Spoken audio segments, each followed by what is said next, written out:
আসসালামু আলাইকুম রহমতুল্লাহ। বন্ধুরা, আমাদের এলাকায় আমের কিছু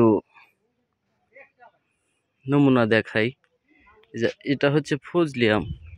এবার আমের দাম একেবারেই কম, তাই আম ভাঙতেছে না। দেখেন, ঈদ আর আম একসাথে পেকেছে, যার কারণে আমের একেবারেই মূল্য নেই বললেই চলে।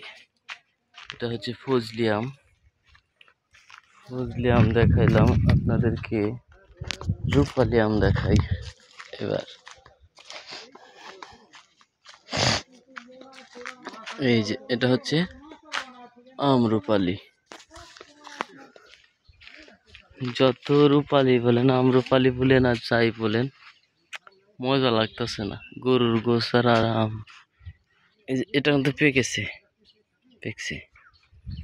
হ্যাঁ, আরো দেখাই। আর এইটারে বলে লোকনা জাতের ডায়াবেটিক্সের রোগী যারা, তারা এই আমটা তাদের জন্য। এই যে একটা পেকেছে, দেখছেন? আল্লাহ, ছিঁড়ে গেল, পড়ে গেল। এই যে দেখেন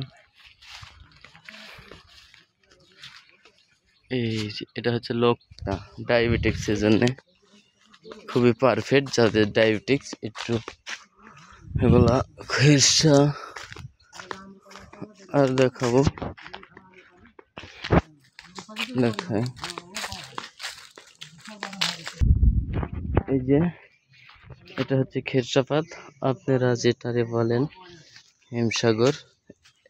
এটার ভিতরে আবার দুই জাতের আছে, একটা আছে হাইব্রিড, বড় বড় হয় অনেক। আর এটা হচ্ছে দেশি আম, একবারে দেশি, হাইব্রিড না। এটা খেরসাপাত, আপনারা যেটারে বলেন হিমসাগর। হ্যাঁ, ফজলি দেখালাম। এটা খেরসাপাত।